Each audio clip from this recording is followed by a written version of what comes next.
me personally, I have two brothers-in-law who work in the agricultural sector. One's a truck driver. He's one of those guys who puts carbs on transporter trucks and takes them to the works, but he also most of the time he's carting fertiliser and crops, but he also carts animals. And the other one is a contractor who basically sows crops and harvests them. He won't touch animal agriculture, having been brought up in it and having been quite horrified by it as a child. And however, his business, and he's trying right now to develop an organic bean growing farm out at Southbridge. Most of his work, however, is working with fodder crops that are ultimately fed to livestock. So even he isn't that keen on a vegan in New Zealand because it directly impacts or indirectly impacts on him through the livestock food chain. So the question that you run into when talking to people like this is, what else are we supposed to do? If we are going to develop a vegan economy, what do these people who work on farms with animals or who work somewhere in the production chain, either feeding them or processing them afterwards, what do they do? And that really is a challenge. And the good news on it, I think, is that there's actually quite a lot of work going on. I don't know how many of you know about this. There was a weekend sort of workshop at Lincoln just last month that I didn't have the good fortune to go to, but there were about 80 people there divided into 13 groups, just trying to brainstorm and come up with some creative solutions to how we might develop a bigger, better plant-based economy. And there are quite a lot of people whose expertise has been in animal-related agriculture, the economics of it, the technology of it, who are now turning to try to find plant-based ways for New Zealand to make a living in the future. And the reason is not ethical. It's partly environmental. Climate change issues and water quality issues have certainly shown that livestock is a disproportionate contributor to both of those problems, and that we, as a society and a nation, have to do something about that. So environment has been part of the issue, the reason why people are looking for alternatives. But another part of it is just economic. All of us now have seen things going around on social media, or we've read articles in the newspaper, or we've seen items on the TV news about some latest new plant-based product that is threatening, or at least starting to become a viable competitor with, meat products or milk products or leather products. And huge amounts of money have been poured into investing in these technologies overseas, and the pace with which they're improving their game, getting better and better, and dropping the price of the products so that they can actually outcompete the animal-based ones. This is developing at a fast rate, and some people are predicting that within a decade, the advantage will lie with plant-based products, whatever you're talking about, meat, milk, fibre. They will have a price, quite apart from everything else, they will have a price advantage for the same quality of product over livestock.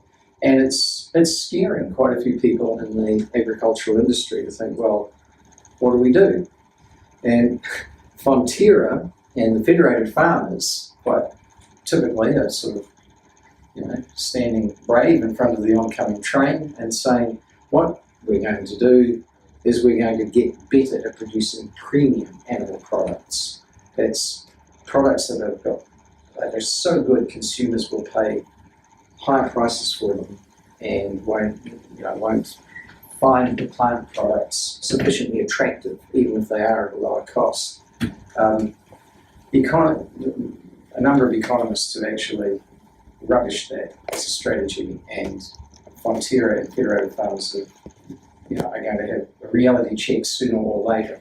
The reason why that's not going to work is because premium products don't actually make the livestock industries viable. A premium product might be a prime cut of steak, or it might be, milk of a particular description. But all of those products come from animals, or those products are only a little bit of the animal that's been exploited to produce it. There are lots of other bits to the animal that the farmer has to somehow grow and produce, and then they either become waste products or they have to find other markets for those products. And of course, we know just from looking at the ingredients on a lot of food that a huge effort is made to sell byproducts as ingredients for all sorts of other things. And it's the ingredients market that actually makes dairy viable, to the extent that it is. We'll talk a bit more about that later, and makes meat viable. If you just grew beef cattle just for the good cuts, and that's all you sold from, you'd lose money. So what you have to do is you have to find uses for every little part of that beast that you can, from the hide to the connective tissues that can become glue, to the inferior sorts of flesh product that can be ground up and turned into either cheap meat or pet food or something like that.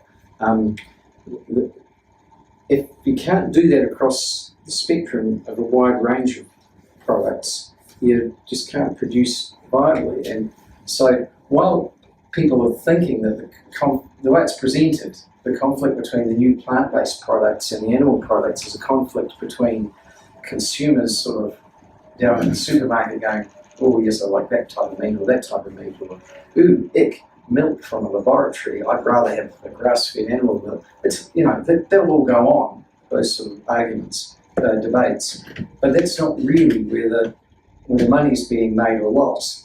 It's all the other stuff, and plant-based products are able to provide ingredients cheaper than the animal ingredients too. And so the agronomists and the scientists who are sort of aware of the full nature of the animal product market realise that the war is going to be lost more in the ingredients market. The highly visible consumer side of it is only part of it, but it's the part that we most see. We hear about the Beyond Burger and things like that, but that's only part of it. So, given that this threat is recognised, this to us promise, is recognised as a really valid one, and one that's going to be undercutting our livestock producers in a number of fields in the near future. There has been a lot of thought going to various things that farmers could get into, and various options have been discussed. It's important to recognise that our soils vary throughout New Zealand. We've got about 14% of the soil, the surface area soils that we have, are what they call versatile soils. They're fertile enough and wet enough that you can produce animals on them, or you can produce crops. A lot of the rest isn't so good at producing high quality crops, and not even that. We're certainly not that good at producing dairy, but you can put sheep or beef cattle on them, and traditionally that's what people have done. They've used a lot of the pasture land that you see when you're driving out and about that isn't green, that brownish sort of pasture on hillsides or in non-irrigated areas. That has sheep and cattle, because no one can really think of a crop to put on it that is profitable. But that doesn't mean there aren't crops that can be put on it that will be profitable, or there aren't other things that you can do. And just one suggestion in the other thing basket is water bottling. A lot of people, including a lot of environmentalists, get quite upset at the idea of bottling water and shipping it overseas. Part of it is because foreign companies sort of tend to own that trade, but there's no reason why they should. The only reason they've been able to step in and do it is because the farmers who occupy the land that the water comes off aren't doing it themselves. You know, you've got your water bottling company over here extracting, let's say, 100 litres of water, just to use an arbitrary number, and selling 100 bottles of water without putting any pollution into it. 100 bottles of water for, we'll say, $2 each, making $200 for their 100 litres of water. You've got Farmer X over here, pulls up his 100 litres of water, he runs it through a cow, and out comes half a litre of milk for that 100 litres of water. And he sells that half a litre of milk for $1. So his 100 litres of water turns into $1. The water bottlers turns into $200. Who's farming more efficiently? Who's polluting the water? Who's creating environmental effects? The sort of knee-jerk reaction a lot of people have to water bottling seems crazy to me in New Zealand, where we are one of the most water-rich countries in the world. Climate change is increasingly causing water quality and water availability problems right on a swathe right through China, India, the Middle East, Southern Europe, and the southern parts of the United States and northern Mexico. So that's a huge swathe, and not to mention Africa as well. It's a huge swathe of the world that is billions of people who are prime market for bottled water. It's a market that's only going to get bigger, and yet it's a vilified kind of industry, and it's something that farmers could do quite easily. So how we sort of have that conversation and get people thinking a little differently about it is one transition area that I think needs to be worked on a lot. There is one little hiccup with that though, and it's actually quite a big one. And Dr. Mike Joy, the ecologist who's based at Massey University, pointed this out to me when we were having a conversation. He said in a lot of places, dairy farmers have already caused the nitrate levels of the waters, of the groundwater, to come up to a level that would make it unacceptable in some of the areas. Not actually health threatening, but the safety margins and all the rest of it. Most places have some sort of level that they won't accept. And so it's not quite that simple that we can just grab the water from any old underground and get and sell it. It has to be of a certain quality. But the longer we delay, and the longer we allow cows to keep peeing above the groundwater, then the more those nitrate levels are going to rise, and the more difficult it will be to make a transition to water bottling. So that's one area that one could go into. And other crops that get mentioned and could grow here quite happily are hemp. The only problem with hemp and with soy, which could also, we could grow soybeans here. We can grow peanuts here. They've done it. Lots of places around New Zealand we grow peanuts. These are all horticulturally viable. The problem that the experts sort of point to is more an economics one. We would be small producers in the world at large, and in Australia and the United States, they can produce these crops on a huge scale, which means that they can sell them at a lower price just because when you've got huge volumes, you can sell each unit a bit cheaper.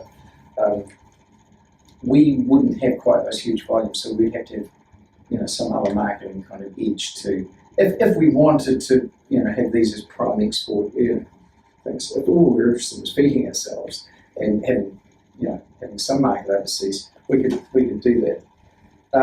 The brainstorm event that I talked about last month, they actually are looking, or at least some of the people who were there, are looking at a really interesting thing where New Zealand could have a real edge. Lucerne, which is also known as alfalfa, and red clover.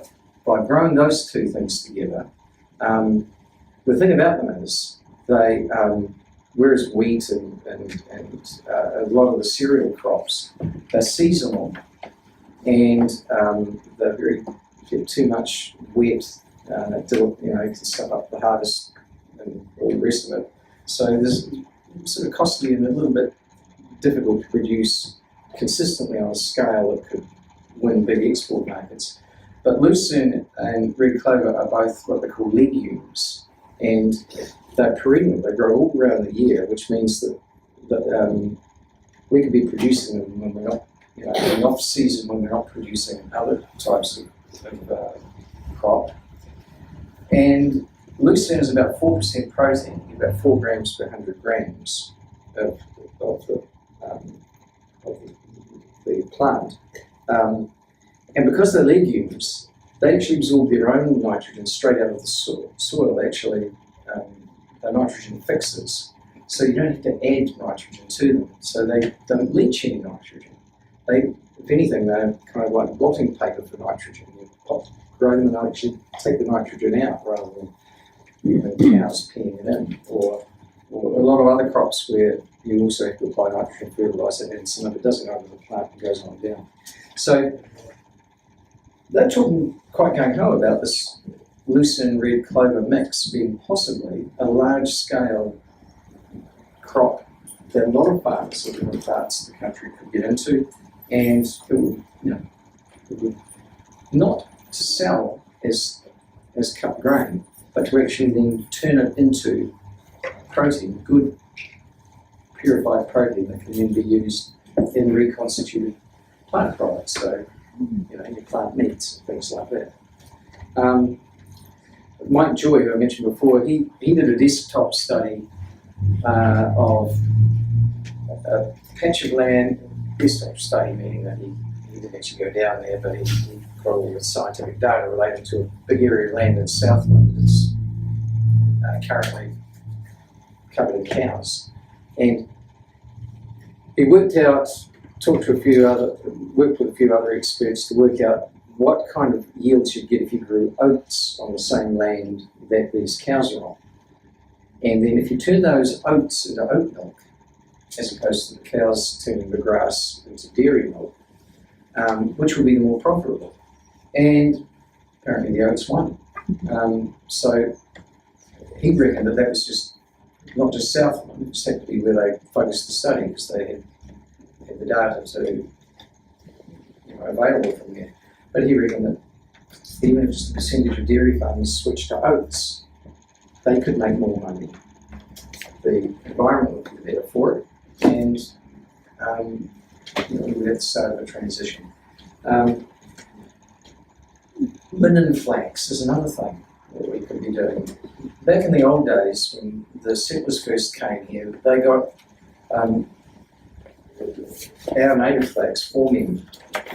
They set up flax mills all over the show initially, trying to do here what the people in Ireland and other parts of Europe were doing with the type of flax that grows there and create linen, nice fine cloth. Didn't really work. The flaxes are different, and different enough for it to not really turn into a viable cloth making business. They could make rope and stuff from it, but that industry sort of favoured. However, if people were to get into the northern hemisphere type flax growing and doing it for linen, that would be quite a viable thing that we could do.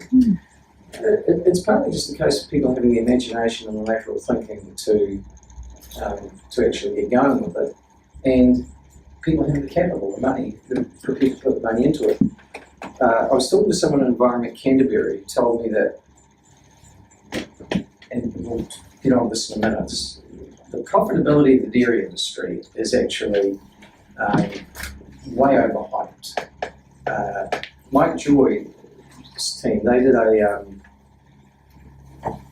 an analysis of dairy production and how much it costs to make the milk and what the farmer gets back, and then how much it would cost if the farmer was paying their climate the levy that goes on, or at least the charge, the carbon charge that goes on manufacturing businesses and others who are producing greenhouse gases. I think it's about $13 a tonne or something. Well, that's what it has been. way too low. The government sets it. But the idea is to discourage people from producing greenhouse gases. But the farming sector is exempted from it, because if they were paying it, it would just blow what their profit margin is out of the water.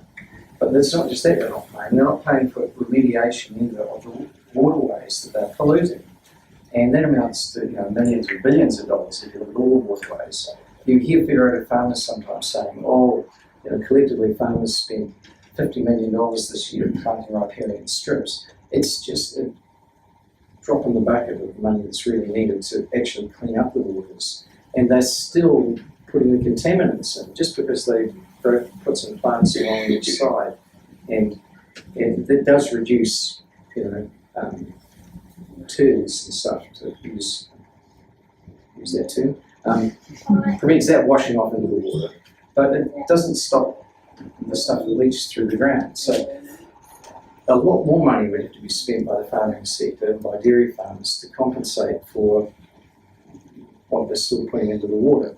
So the result of Montjoy's analysis was that if farmers were paying the environmental costs of what they do on top of their production costs, they will be broke. The dairy industry is not a profit maker. The only reason they can make it look profitable is because we, the rest of the community, are paying for that damage. And we're doing it in two ways. One, by just putting up with it and avoiding our swimming holes and the places that we would like to be beautiful. We're just kind of accepting, that's the way it has to be. Or in some communities, we're going to great volunteer efforts, or local councils that are getting their ratepayers to pour money in to remediation efforts. So, but the dairy industry on its own is not actually, it's being subsidised by us and by the environment. Even then though, even on its own, even with that, the profitability of the milk sector is always a fairly precarious thing. I was just looking up some information before coming in here, and it's not the absolute latest, but what they were saying is that the break-even income for a dairy farmer is to get around $5 per kilogram of milk solid, and the actual payout that year, which was last 2016, was $4.50. So the payout was actually less than what their break-even point was. But 98% of the farms were still profitable. And when you look at the reasons, they don't have to pay the carbon charge. They don't pay any water charges. They get tax breaks. They're businesses that are based at home. So, we have a general system here where you can, businesses can claim back tax for expenses on their business. Farms are in a much better position than most other businesses because there's not a clear separation really between office and home. And so most farms are sort of run almost in their entirety as businesses with big tax breaks surrounding that. Also, we're currently in a situation where interest rates are quite generous. They're very low, and so a lot of farmers are running on debt and not feeling the pain of it because the interest rates are so low. And then you have the government coming to the party with bailouts when there's drought. You probably saw just a week or two back, there's farmers in the North Island. The Labor Minister going into quite a state about these poor farmers who just been caught out by the weather and suddenly aren't going to be able to make as much profit from their livestock as they thought. Maybe you have to send some away and sell some, have some killed. This is a risk of a business that depends on the weather.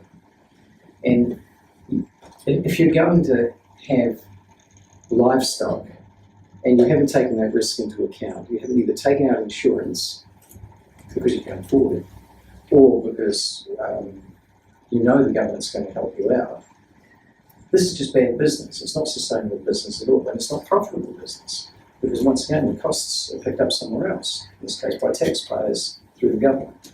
So the guy on the farm at the end of each year ends up with enough money for, for his lifestyle. One perhaps should also add the low rates that are paid to farm labourers. A lot of New Zealanders won't work on farms because the pay rates are low, so we have quite a few people from overseas coming to work on it. So that's another way that these things look profitable but aren't. Now here's the thing. As I said before, I was talking to a guy at Environment Canterbury not so long ago, which is where my office is based, in the Environment Canterbury folk. And he was saying, look, it's actually not about the profitability of dairy or livestock, dairy in particular. It's not really, the people who invest in it, okay, there are some who invest in it because they like the idea of being dairy farms. There's something about the lifestyle that's attractive. But the people who invest in big money in it, who are often not actually people on the farm itself, they're not doing it to make money out of milk. What they're doing it for is to make improvements which raise the book value of the farm and raise the resale value of the farm. So it's really a way of trying to inflate house prices, farm prices, land prices. We hear a lot about land prices being inflated in the urban areas, causing problems with housing affordability. Well, it's really the same game being played out in the dairy sector as well in a lot of cases. So, if anyone tells you that we need the dairy industry for the state of the economy, it's not really true. And the dairy industry is not paying its way. It's actually sapping us. I could go into the nitrate pollution side of it, but we are still at the early stages, well, the middle stage of a great surge in nitrate levels in our water supplies, which, because of the slow trickle of nitrate into water, like what they're measuring in the water right now was put in there 10, 20, 30 years ago when there were fewer cows. What we're going to see 20 years on from now is going to not be that level of nitrate, but that level. Even if we stop right now and introduce sustainability measures, it's still going to go up like that. So there's a whole lot of stuff there that it's in not just our interests as a country or as environmentalists, it's in the farmers' own interests to actually move out and get into other fields. And we as activists, I think, if we can sort of highlight those reasons more, and also not just in a negative way, but also highlight the opportunities with the sort of things that I just mentioned, the type of alternative land uses. I think that has to happen. We have to do that, to engage in those sort of discussions to help move it along. That actually overlapped a little bit with another question that Dom asked about milk profitability, so I've sort of dealt a bit with that. But there was a related question about meat and dairy exports, wanting to know just what the percentages of our animal products are consumed here and what go overseas. And it's actually quite interesting, that question, because it influences a wee bit what we might expect to change by just going vegan. If we all just went vegan but then didn't do any activism, that was it. We sort of, okay, not eating animal products, don't like it. If I was joining in, then the world would change. It pays to know just exactly what's going on and whether or not we need to be engaged in other forms of activism too, because 95% of our dairy production is exported. What that means is that if 100% of New Zealanders went vegan, it would only reduce dairy production by 5%. Is that going to frighten anyone off the farm? We've got to actually be using the environmental arguments and the economic arguments as well if we want to affect this, what's happening on the farm. We can't just rely on abstaining from their product, because there aren't that many milk drinkers really in the whole of New Zealand when you come down to it, compared to the people who are consuming our milk powder in China and other parts of the world. When you go to red meat, over 90% of our sheep meat is exported. if 100% of this went vegan, we would reduce the market for sheep meat by just 10%. Over 80% of our beef is exported. If 100% of us went vegan, that would cause a 20% drop in the beef industry. The news is different when you come to pigs. We eat all our pigs, and we import 40% of the pork, bacon type products that we eat. So we eat 60% of our consumption. Eats everything that's produced here, but then we still want more, and we import 40%, mostly from Australia, but also China and places like that. So, a complete switch to veganism would wipe out our pork industry, but it wouldn't make any impact until we got up to 40%, because 40% of New Zealanders went vegan. That would wipe out the imports, but the local folks would still have a full market. And poultry, only 10% of our poultry is exported. So, in other words, 90% is sold locally. 100% veganism would shut down 90% of the poultry industry. And that's big, that's huge, because the average New Zealander, if you're just looking at sort of the land-based animals, you're not looking at fish, for example, but you're looking at poultry and the pasture-fed animals and pigs and things. On average, we eat about 30 a year. 24 of those are chickens. One of them is a cow, and 2 to 3 are sheep, and 2 to 3 are pigs. So if you were to, to hit the poultry industry big, would reduce that consumption enormously. But we're not going to get 100% of people suddenly switching to vegan. That transition is going to be reasonably slow, though as plant products and all that come along and make it easier and more attractive, it's going to accelerate. I'm absolutely confident of that. But to get our production people and our exporters changing their game, we've really got to be politically active as well. We've got to try to persuade our government to take on different policies, to encourage different types of farming activity, to put this money into research that is looking at alternatives. So much public money goes into research that is designed to squeeze more blood out of animals. And it's not really the best investment of our research money. So let me see. So one final point that I just make on that before switching to a completely different question is that the elephant in the room when we're talking about switching to crops is GMOs. And this is where environmentalists get really, a lot of them are very concerned about genetically modified crops. There are genetically modified crops are really crops that have had small genetic alterations that make them more tolerant of temperatures that the natural varieties or the unmodified varieties wouldn't be able to tolerate. So they don't have crops to grow in new climates. Or they overcome a frailty or a vulnerability in a crop to a particular type of disease or illness, infection. There are a whole variety of ways in which GMOs have revolutionised agriculture in other countries, and we have taken a view to date that there's something wrong with them.